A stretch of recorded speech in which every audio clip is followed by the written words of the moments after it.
Yeah.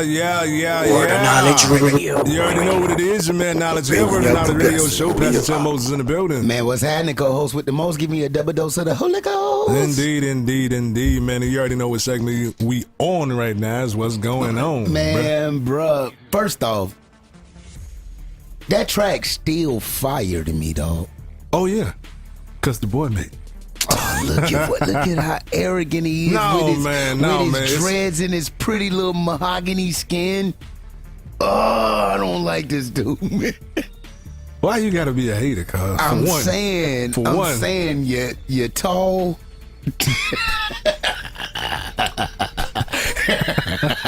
You can't blame me or get mad at the fact that I ain't mad at genetics. No, bro, listen to me. That track is the whole thing, man. The vibe of the song, what we talking about, what we saying, what the feel of it, the grunginess, you know what I'm saying? But I do, till this day, bro, I do want to try something. You want to try something more? Man, I want to see if I can get this drummer that I follow on Instagram, if he can play a cover. What you talking about? The add-on to the music? No, the track done. I just want to hear him play it. Like, I want to hear him go ham. He's a dope drummer. Giancarlo, he's Italian, if I ain't mistaken. It's just somebody I follow, bro, because I know he did like covers for different songs, like, and it's just to highlight him. He just be highlighting himself. He did like This Is America. He did like different covers. Oh, okay. And so he just played the different songs, and man, he be spazzing. I was like, man, I want to hear him just tear this song to death. But anyway, that's the musician in me talking. But man, be for real. So when you say what's going on, man, it's time to get real. We got to talk about something, bro. What's that? You ready? Yeah, I'm ready. I'm waiting on you. Okay. We finna talk about the legitimacy of heaven and hell. The legitimacy of heaven and hell. Yeah.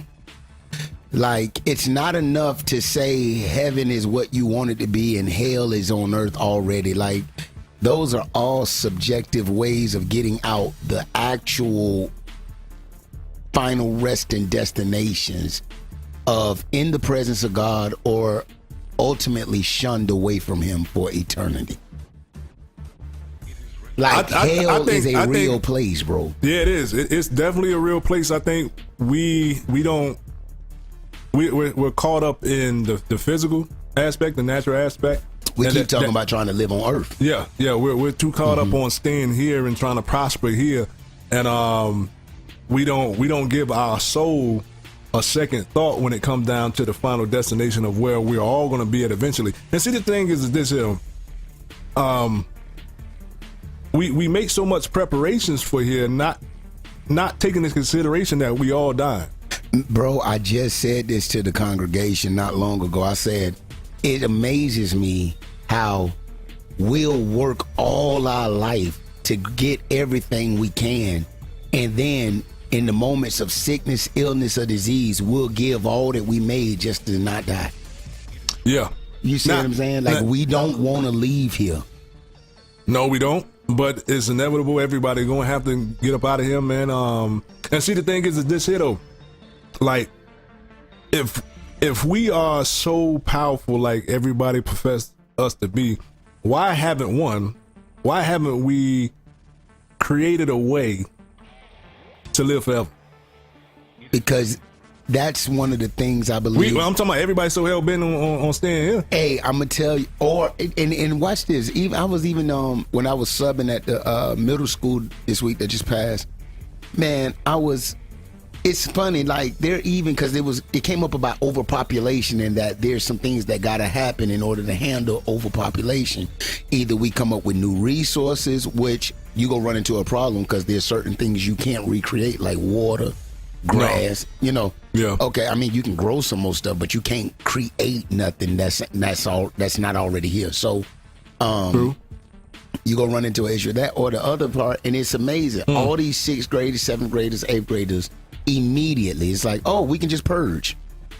like it was nothing. Like death is whatever. Like we can just purge and get rid of people. I said, well, it's funny y'all said that because they're coming up with ways of doing that. And everybody froze and looked and was like, what did you mean? I said, it's called death with dignity. If you feel that your grandparents or your parents are too old or they're not able to take care of themselves and you're not able to take care of them, you can sign a piece of paper that says, you know, we can give them a death with dignity, which means since you can't contribute, and you're sucking resources from the rest of society, we can off you. Wow. And so if it starts there, of course, it's going to filter into those that are mentally ill, handicapped, all of the different stuff. You know what I'm saying? So that's something that's been entertained or suggested in the halls of Congress. We kind of see it now with abortion, like, you know. But abortion, you know what I'm saying? All that is, like, it's something deeper behind the abortion thing, and that goes to the spiritual aspect as well. Understanding the history of Baal and Moloch and so on and so forth, man, and the offering of the children to passing through the fire, passing through the fire and whatnot, man. So even in that aspect right there, well, man. that's a spiritual way of looking at it, and a very carnal, fleshly way of looking at it. We're controlling the population. That is, it's population control. It's definitely population control. And that's the reason why we have mass prisons everywhere as well. Population control. That's another form of population control. And there's a lot of stuff going on behind them scenes. In the we prisons. already know. So bringing it all back to a focus point for today is. This is why I brought that up, homie, man. My 13-year-old child had a conversation with me because he saw a testimonial of a middle-aged country white guy who passed away, and he was dead for 38 minutes, and he came back to life in the operating room. And in those 38 minutes, he testifies as to what he saw and what happened.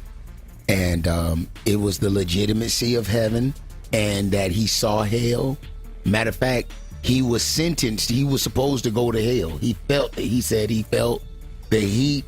He said the heat was so hot, it just was clear. And I can't even imagine that. He said like... This is like the Sahara Desert or something like that. You can see the sweltering heat. Yeah, he said like you can feel your skin falling off your bones, but when you look, it's still in the same place. So he said, and that's what eternal burning means. Like it's never go fall off and it's done. No, you feel that for the rest of eternity. I feel that intensity of you know. Oh my goodness, come on, man. You know, like anybody ever hit their finger with a hammer or something, you feel the instant pain and then you feel the later pain and then it takes maybe a day. You real sensitive where you put it because you don't want to hit, you don't want to hurt your finger or nothing, but that initial pain forever is what he's saying. Yeah. And he anyway, so my son saw this, man, and he said, Dad, is this real? And I asked him, why would he ask me that? And he said, well, low key, it made me nervous. It scared me. He said, but I'm just trying to figure out if that's real. And I said, well, what would make you think it's not real? Like, if you believe in God and God said hell real, why is this hard to believe? And you know what he told me? He said, because I couldn't, man, Lord Jesus, out of the mouths of babes, man. He says, because I wasn't there to see the Red Sea split. And I wasn't there to see a man's ear get chopped off and it just miraculously get put back on. And I wasn't there. And he was going through all of these different things he's heard coming up in our household and in church. And he's like, and it just seems hard to believe sometimes. I said, okay, so, well, what made you give your life to Christ? Did somebody put a gun to your head? And he's like, no, I just felt something in my chest pulling me to the front saying I need to surrender.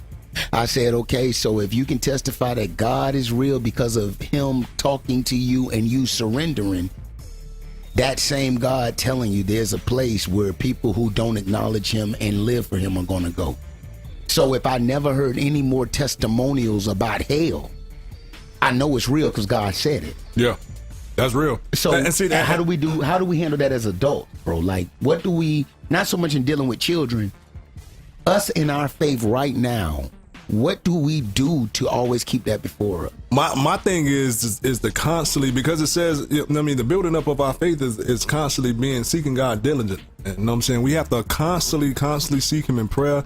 We got to constantly seek Him in His Word, and allow His Word and His Spirit to conform us into the image of His Son, or transform us into the image of His Son. Right. Know what I mean? And that's only possible if we stay diligently in His Word, not just going to church on Sundays and not just going to Bible study on Wednesdays. This is a everyday live my life type of thing. You know what I'm saying? You have to have a personal relationship with Him, just like you have a personal relationship if you're married, you know what I'm saying, with your spouse, or, you know what I'm saying, if you're courting or whatever, you know what I'm saying, with your fiance, or even if you want to take it as a father-son type thing, a father-child or parent-child thing, you know what I'm saying? Just see it. Well, see, a lot of, I think one of the issues with that, because that's one of my issues too. We about to run out of time? No, go ahead. We got it. 10 seconds.